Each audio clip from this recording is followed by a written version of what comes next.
Sejam bem-vindos ao Reconfiguração de Líderes. Meus sinceros cumprimentos, porque aqui nós vamos fazer de você um verdadeiro estrategista. Essa é a nossa primeira aula, chamada O Renascer. O renascer, para mim, significa reconfigurar todo o seu cérebro, eliminar toda a bobagem, introjetar novos comportamentos e características e modelos mentais e fazer você ser uma nova pessoa, alguém diferente, que as outras pessoas vão olhar e pensar: meu Deus, tem alguma coisa diferente com esse cara, ele mudou.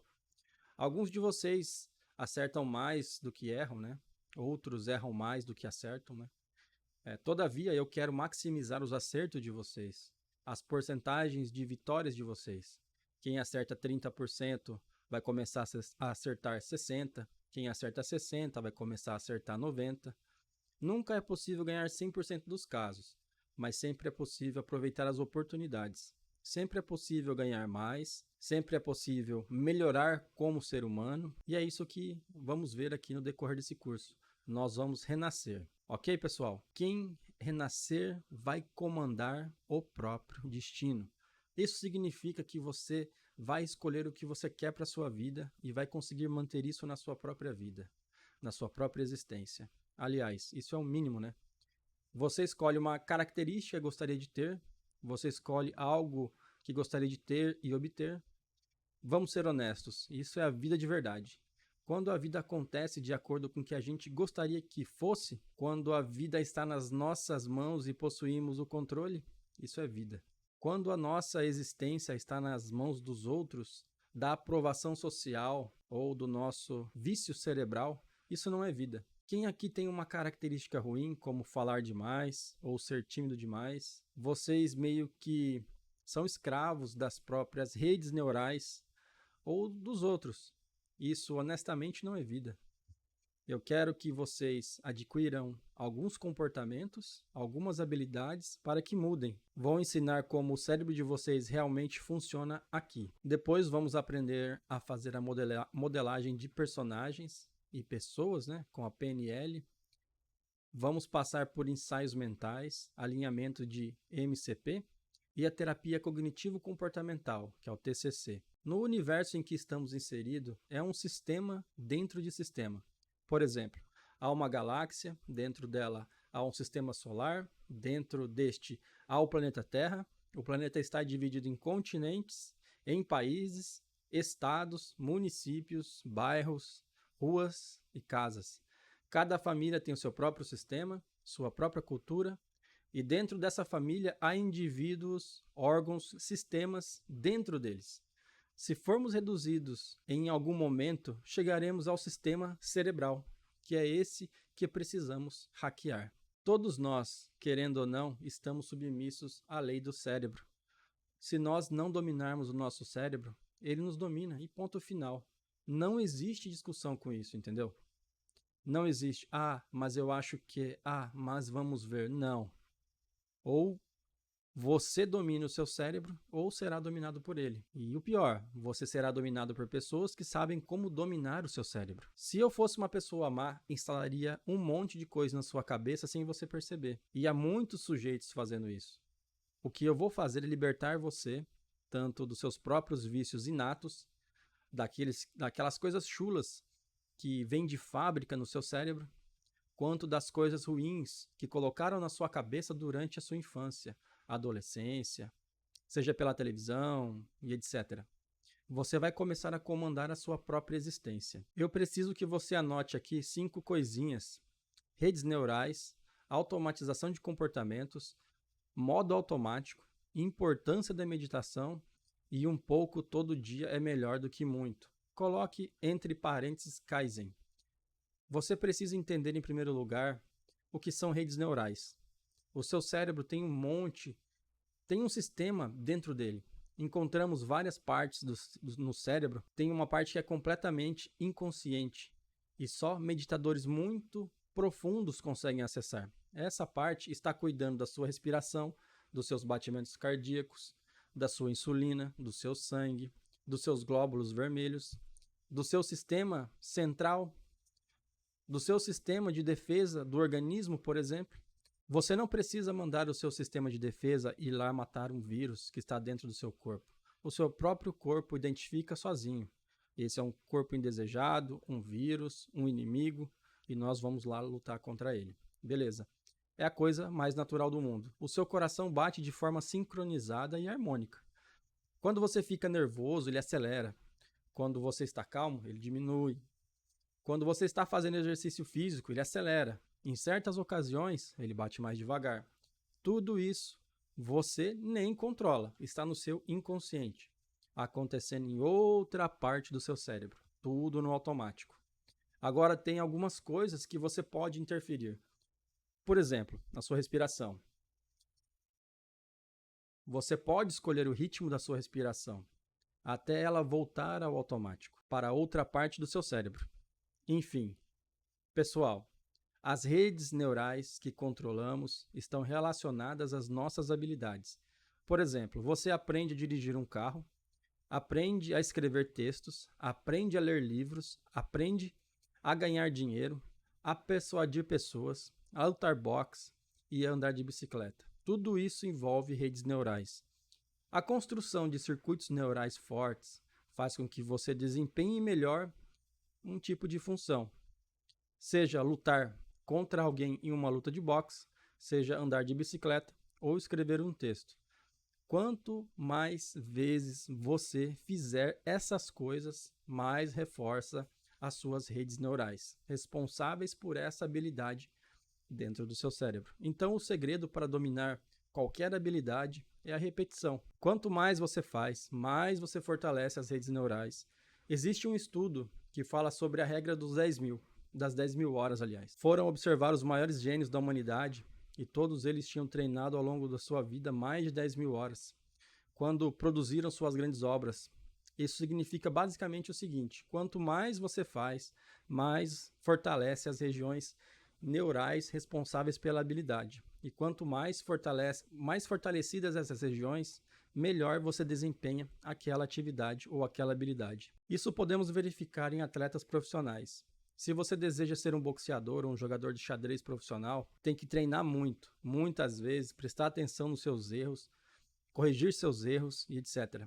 Para fortalecer as regiões neurais, uma vez que você adquiriu a habilidade, o seu cérebro dá um jeito de automatizar isso. Por exemplo, ao dirigir um carro, no início você tem que prestar atenção na direção, na troca de marcha, nos pedais. Eu uso sempre esse exemplo porque ele envolve muitas coisas. Sua visão, suas mãos, né? Aliás, elas têm que ser usadas em posições diferentes, né? E seus pés. Bom, no início você fica tenso, né? Prestando atenção em cada detalhe, mas depois, após um tempo, quando já está habilitado, dirigir se torna uma coisa natural, uma coisa fácil de se fazer. Você entra no carro e decide: vou para trás. Seus movimentos ficam automatizados. Claro, sempre há como melhorar esses comportamentos. Vejamos uma coisa: uma vez que você adquire uma habilidade, ela fica automática. Mas não só são habilidades que ficam automáticas. São cacoetes, sua preguiça, comportamentos ruins também ficam automáticos. Tudo vai criando redes neurais na sua cabeça. Quem fuma um cigarro após um almoço em um dia, no dia seguinte faz o mesmo e está reforçando ali a sua rede neural de fumar. Logo, essa pessoa não consegue mais almoçar sem fumar. Da mesma forma que sempre toma um banho após o trabalho e se joga no sofá, vai acabar tomando um banho e se sentindo uma vontade enorme de se jogar no sofá também no outro dia. Essa automatização de comportamentos é inata no ser humano, porque uma vez que seu cérebro tem o caminho neural específico já gravado, mesmo que seja fraco, é mais fácil fazer isso do que criar uma nova rede neural, uma nova conexão entre neurônios. O que é mais fácil, aprender um assunto completamente novo ou aprender mais sobre um assunto que você já conhece? É muito mais fácil aprender sobre um assunto que você já conhece, não é mesmo? Porque para o cérebro aprender um novo assunto equivale a criar novas conexões no seu cérebro. E aqui entra o grande problema da maioria das pessoas. Elas ficam automatizando uma sequência de comportamentos ruins e chulos. Eles automatizam a preguiça, automatizam evitar a leitura, automatizam não anotar coisas importantes que ouvem, negam responsabilidades, automatizam comportamentos prejudiciais.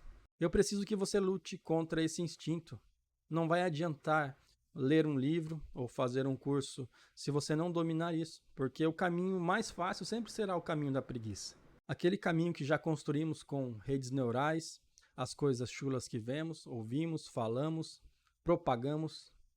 Então eu preciso que você lute com todas as suas forças contra o instinto do seu cérebro de decorar comportamentos ruins. Muitas pessoas não entendem porque começam a ir a uma academia durante 5 dias, vão motivadas, no 6º dia falham, no 7º dia falham, no 8º falham, no 9º e no 11º, e no 12º falham, e então desistem de vez. Mas por quê? Porque você decorou há muito tempo ser preguiçoso, evitar pegar peso cansa. Estou na academia e estou cansado. Essa é a automatização de comportamentos ruins.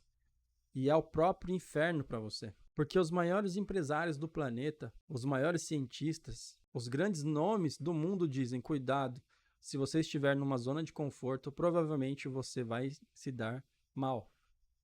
Pessoal, quando você fica na zona de conforto, aceitam o caminho neural mais fácil. Aceitar o caminho neural mais fácil significa não construir novas redes neurais, não fortalecer as boas redes neurais. Vocês são seres humanos. O cérebro de vocês, assim como o universo inteiro, está sujeito à entropia. O universo está sujeito à entropia, à desorganização, à perda de energia. O cérebro de vocês está dentro do universo, portanto, também se desorganiza. A única diferença é que as estrelas que não têm o que fazer tem que perder energia através da entropia, mas você, como ser humano, pode gerar sintropia, pode organizar as coisas, pode ver os seus comportamentos automatizados que são ruins e mudá-los. E você deve fazer isso. Em terceiro lugar, quero lembrar vocês que, se passarem muito tempo no modo automático, cuidado. Quando foi a última vez que vocês refletiram de verdade? Quando colocaram o cérebro de vocês para pensar? Quando foi a última vez que desligaram aparelhos eletrônicos, pegaram uma folha de papel e começaram a pensar de verdade? Já ensinei o procedimento filosófico. Ele funciona basicamente da seguinte forma: você levanta uma questão e dá um conjunto de respostas para essa questão. Por exemplo, você coloca lá a pergunta: como funciona a sociedade perfeita? Abaixo você coloca a resposta: a sociedade perfeita tem uma elite de pessoas inteligentes que mandam na sociedade, decidem o papel de todos.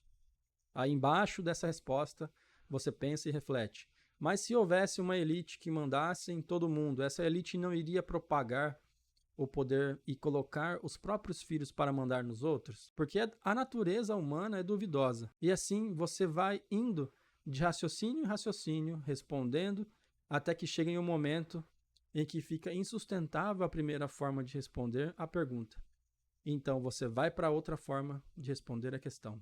Isso serve para a sua vida também. Essa é uma das formas que você pode utilizar para começar a sair do modo automático. Você coloca uma questão como: como vou melhorar minha vida? E vai dando respostas e pensando sobre elas. Em quarto lugar, quero ressaltar a importância da meditação. Há estudos dizendo que a meditação aumenta o seu QI. E mesmo que não aumentasse, existe algo chamado foco. Foco é a sua capacidade de se concentrar em algo e ficar pensando naquilo. A maioria das pessoas parece um peixe que pensa por 3, 4, 5, 9 segundos e já troca de assunto. Foco é o negócio mais essencial que existe. E não há muitas formas de ter foco. Ou você tem uma rotina extremamente regrada, ou você medita. Mesmo que você tenha uma rotina extremamente regrada, é necessário que você tenha bons hábitos nessa rotina para ampliar ali a sua capacidade de foco. Hábitos como leitura, xadrez, etc. A importância de meditar é absoluta. Às vezes eu falo para as pessoas sobre o LMX, leitura, meditação e xadrez. E então alguém me diz: eu estou praticando LMX, mas em vez de meditar eu coloquei oração, eu coloquei corrida. E eu fico pensando, se eu estou falando que é meditação, é porque tem que ser meditação.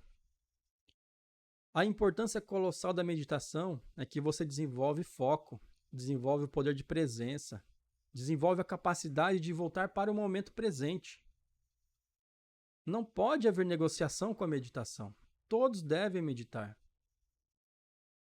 Meditação é mindfulness. Mindfulness é atenção plena, atenção total. Como você faz para meditar com atenção total? Eu vou te dar um tutorial simples e rápido aqui, prático, tá? Pegue o seu celular, coloque um temporizador de 3 minutos, vá para um lugar onde há silêncio, coloque o temporizador e respire. Quando o ar estiver entrando pela sua narina, você vai colocar toda a sua atenção no ar e no seu pulmão se enchendo. Quando o ar estiver saindo pela sua boca, você vai prestar atenção nele saindo. E é só isso. E de repente você vai sentir uma clareza mental, vai sentir a presença. Porque quando você respira mais profundamente, chega mais oxigênio no seu cérebro. E mais oxigênio no seu cérebro lhe dá mais clareza mental. Se você não tiver o poder de presença, como vai aprender as habilidades? Como vai prestar atenção nos textos que está lendo ou nessa própria aula? Quem não tem seu foco sob controle, estará assistindo a uma aula e pensando, amanhã eu tenho que fazer compras. Os comentários do YouTube. E assim por diante, sem foco. Não desenvolverá as competências. Meditação é fundamental.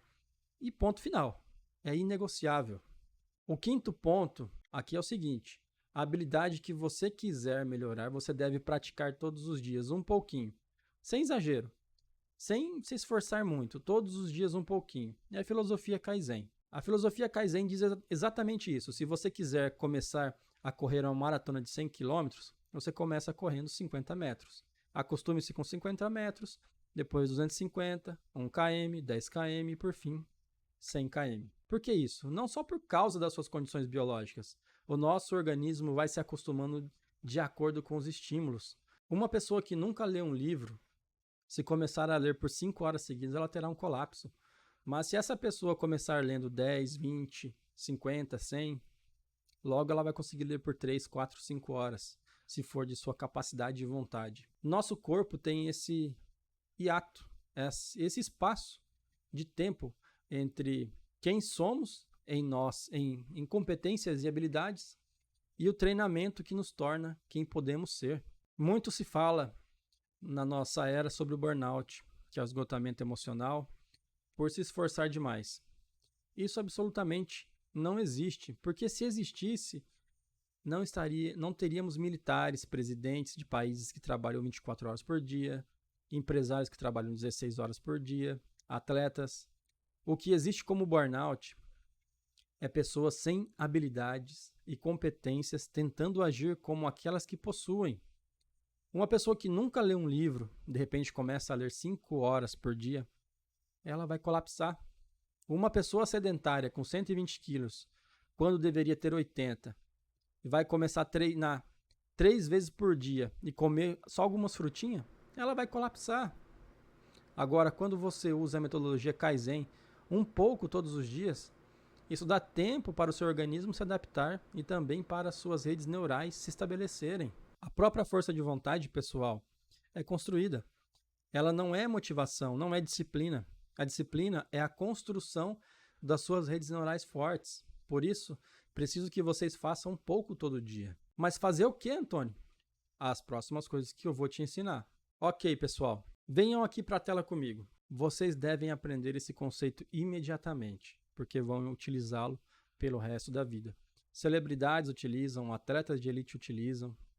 Michael Phelps, campeão mundial 9 vezes, se eu não me engano. Natação. Conor McGregor, lutador, utiliza. E a grande maioria de personalidades da humanidade utilizou, né?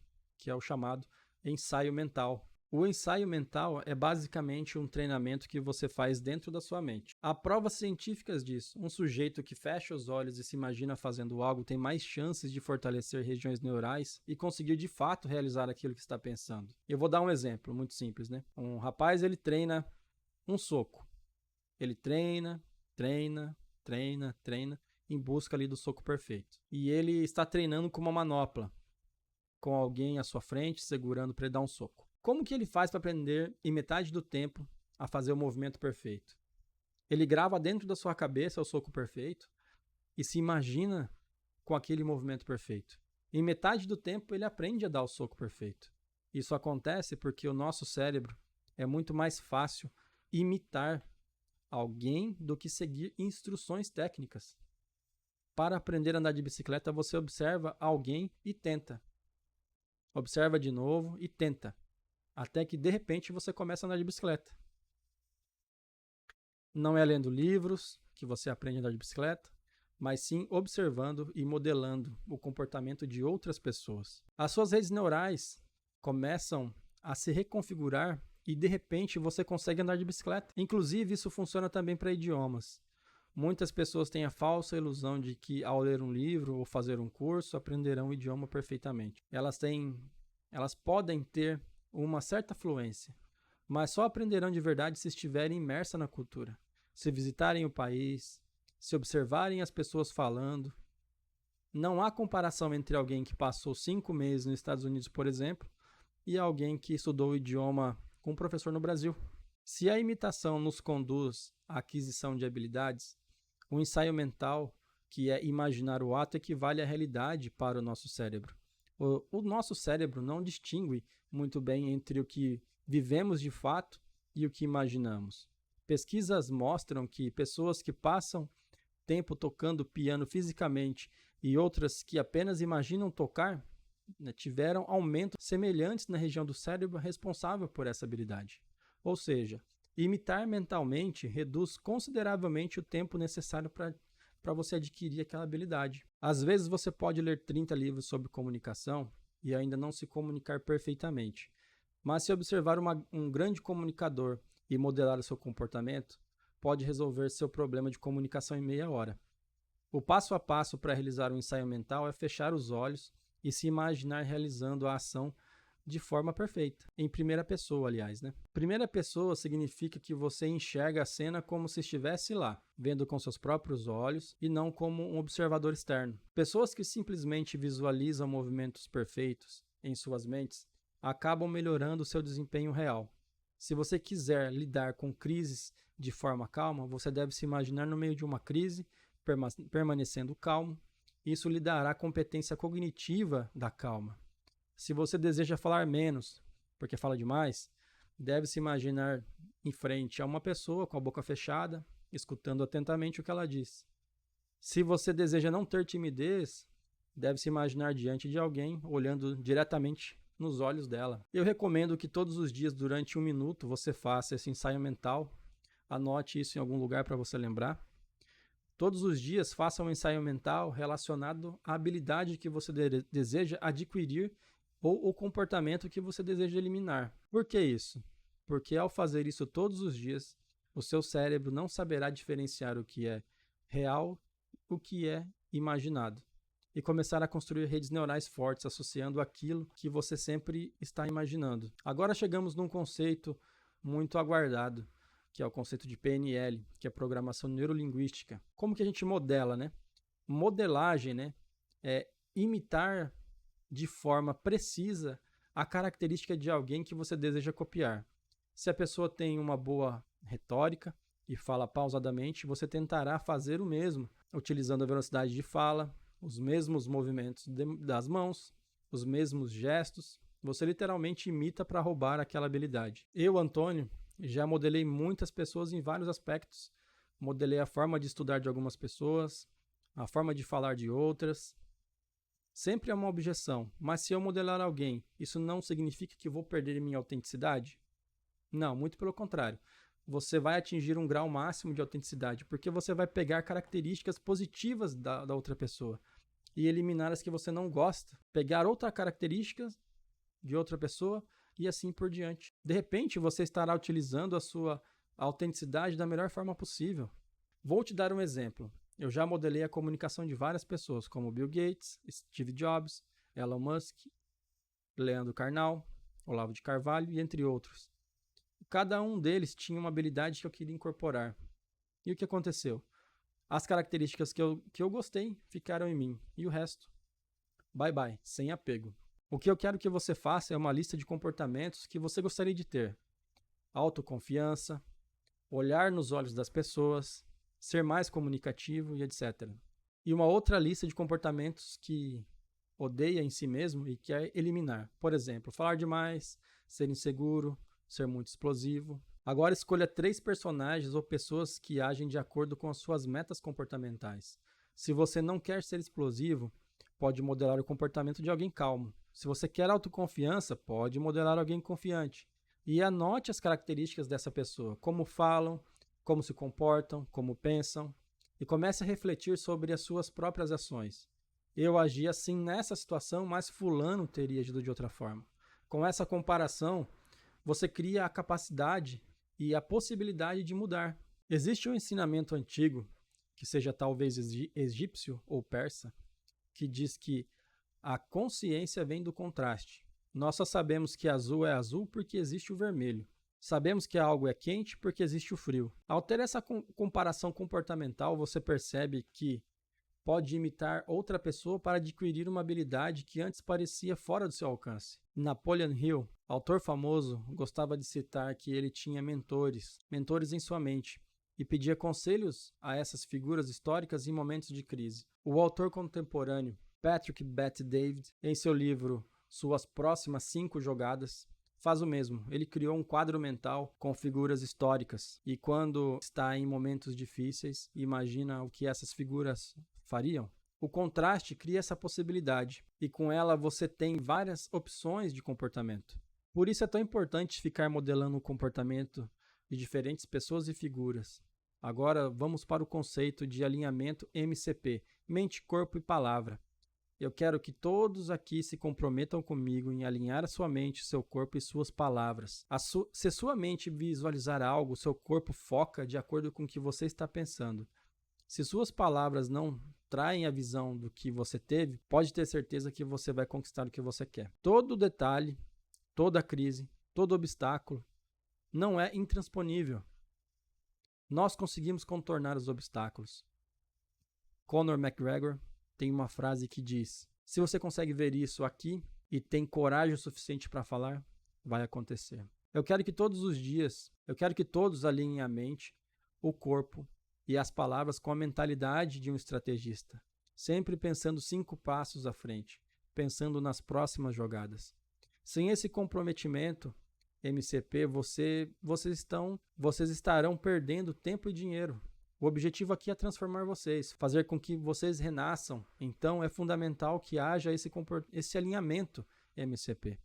Agora vamos falar sobre o TCC, Terapia Cognitivo-Comportamental, que basicamente vem do estoicismo. O estoicismo tem muitas formas de lidar com a vida. Uma delas é identificar padrões, pensamentos negativos ou distorcidos. Às vezes algo acontece na sua vida pessoal e você começa a pensar: meu Deus, vai dar tudo errado, vou perder o emprego, minha namorada vai me abandonar, não estou aprendendo nada nesse curso. E esses pensamentos distorcidos impedem você de lidar com a realidade. E sem lidar com a realidade, você não resolve o problema. Eu quero que, a partir de hoje, você identifique esses pensamentos negativos. Será que eu penso que vai dar tudo errado? Será que eu penso que não vou conseguir? Observe esses padrões de pensamento. Observe se esses padrões de pensamento se repetem. Por exemplo, você está na academia e pensa: isso não é para mim? Eu nasci assim, vou morrer assim? Se esse tipo de pensamento se repete, ele vai ferrar a sua vida. É melhor que você identifique isso agora e comece a estruturar uma forma de pensar mais realista e equilibrada. Eu quero que você utilize argumentos contra si mesmo, como os que eu estou citando aqui, por exemplo.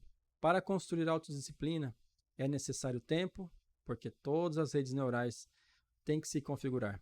Esse esforço a mais que você está fazendo hoje vai deixar mais fácil para você ir à academia amanhã. Planejar hoje vai fazer com que seja mais fácil planejar melhor amanhã. Sempre olhe a longo prazo. Isso é uma luta interna. E é você contra você mesmo. Não é você contra seu vizinho, seus pais, o presidente da república. É você contra você.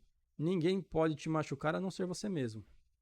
Isso só você pode permitir. Por fim, eu quero que você estabeleça metas realistas e específicas que modifiquem o seu estilo de vida. O que quero dizer com isso? Se você decide que vai ler 50 horas por semana, mas nunca leu nenhum livro, quais são as chances disso dar certo? Nenhuma. Mas se você decide que vai ter uma quantidade confortável como 10 minutos por dia e faz isso durante o mês, você tem todas as chances de sucesso, porque você estará configurando as suas redes neurais. Quando você está no quinto minuto de leitura e pensa, isso está difícil, lembre-se, o caminho difícil é o melhor, porque ele traz consistência e autodisciplina. Se você vencer pequenas batalhas, você vai começar a vencer batalhas médias e depois grandes. Caminhar 10 minutos todos os dias vai te preparar para a academia no futuro. Ler 10 minutos por dia vai te preparar para ler meia hora, e assim por diante. É enfrentando esses monstros internos de padrões de pensamentos negativos nas pequenas coisas que você vai vencê-las nas grandes. Lembre-se, se você for fiel no pouco, será fiel no muito. Essa não é exatamente a frase, mas é o princípio. É o mesmo. Se você for fiel no pouco, quando chegar no muito, verá que é realmente muito. Então, corrija esses padrões de pensamentos que te prejudicam, como eu não consigo, não é para mim, não dá. Troque esses pensamentos, mesmo que você não acredite de início, diga, eu sou confiante, eu posso fazer isso, eu sou capaz. Em algum momento você vai começar a acreditar nisso. Lembre-se, leva tempo. Há um intervalo de tempo entre o que você está dizendo hoje e a instrução das suas redes neurais para validar aquilo. Mesmo que você não acredite, diga, eu sou mais forte, eu aguento, eu consigo e é possível. Se saiu da sua boca, você consegue visualizar e é só questão de tempo. Ok, pessoal. Nós que vamos renascer como estrategistas, chegamos à parte mais importante da aula. Todos esses conceitos, todos esses ensinamentos foram para chegar aqui, a fórmula de montar um plano. Se vocês querem modificar suas mentalidades para renascer, devem aprender a planejar. A partir do planejamento, a vida acontece. Todo grande sujeito tem um plano de carreira, toda grande empresa tem um plano para dominar o mercado, todo presidente tem um plano para o seu país. E vocês acham que deve viver a vida de forma aleatória? Nós que estamos aqui para renascer, para sermos grandes, vamos aprender a montar um plano. Se acontecer X, minha resposta ou reação será Y, minha resposta Y levará a uma consequência Z. Como vou fazer para responder a Z da melhor forma possível? Se eu for demitido, o que eu vou fazer? Se minha namorada me deixar, o que eu vou fazer? Muitas pessoas não levam em conta a metafísica, o que significa além da física. Eu vou dar um exemplo simples. Se você plantar uma semente de maçã, vai surgir uma árvore e ela vai te dar maçãs, não é mesmo? Isso é um conhecimento metafísico. O mesmo acontece na sua vida. Aquilo que você quer conquistar, seja fama, dinheiro, autoconfiança ou uma parceria, vai exigir que você tenha uma visão clara e um plano de ação. E que, quando o plano de ação não corresponde à realidade, você ajusta o plano de ação. Ok, pessoal? O objetivo aqui é planejar e ser flexível com os planos. Porque o mundo muda e vocês devem se adaptar. Foi feito um estudo com grandes empresas da Fortune, as 500 maiores empresas do planeta Terra, e o item mais presente nessas empresas foi a flexibilidade nos planos. Todas tinham planos, mas no meio da realização desses planos aconteceram coisas e elas tiveram que mudar os seus planos. Quem foi inflexível e seguiu rigidamente o business plan foi a falência. E não se deu bem. Por quê? Porque o mundo é fluido. Ele muda o tempo todo. Às vezes você está planejando algo e de repente surge uma nova tecnologia como inteligência artificial e muda tudo. Se você não for flexível e não adaptar o seu plano, você vai fracassar. Aqui vai um hack. Para ser mais flexível, você precisa ter muitas cenas mentais introjetadas. Olavo de Carvalho chama isso de riqueza do imaginário. Como fazer para ter muitas cenas introjetadas? Leia romances. Não são apenas histórias de amor, mas histórias de pessoas que enfrentaram dilemas, como, por exemplo, Crime e Castigo, de Dostoiévski. É sobre um jovem que toma uma ação imprudente depois de precisa lidar com as consequências dos seus próprios atos. Quando você lê um romance, ele descreve muitas coisas que em filmes passam despercebidas. Descreve, por exemplo, como a árvore balança ao vento, ou como alguém respira ofegante enquanto fala. Essas descrições são muito mais detalhadas do que em um filme pode mostrar. A leitura faz seu cérebro conectar essas sensações, e quanto mais detalhes e contextos, mais nossas memórias gravam as informações. Essa é a magia dos grandes escritores. Eles descrevem as coisas de tal forma que seu cérebro conecta tudo, o cheiro, a cor, a sensação, e isso fica gravado na sua memória. Quando você tem muitas cenas introjetadas de romances, pode fazer comparações com a sua vida, por exemplo. Se você leu sobre um personagem que tomou uma ação imprudente e se deu mal, você pode pensar, se eu agir assim, também posso me dar mal. Isso cria uma consciência maior. Aristóteles chamava isso de catarse. Na Grécia Antiga não existiam televisões, YouTube ou romances. O entretenimento eram peças de teatro, e muitas dessas peças eram tragédias. As tragédias eram mostradas às pessoas que se dão mal por suas ações. Aristóteles observou que, ao assistir essas tragédias, o público vivia uma catarse, uma evolução de consciência. Eles viam o erro dos personagens e pensavam, se eu fizer isso, também vou me dar mal. Esse é o hack para planejar melhor. Quando você coloca seus planos no papel, leve em consideração cenas que já introjetou. O personagem X fez isso e se deu mal, e se eu fizer algo parecido, posso me dar mal também. E com isso você planeja com mais inteligência e evita erros.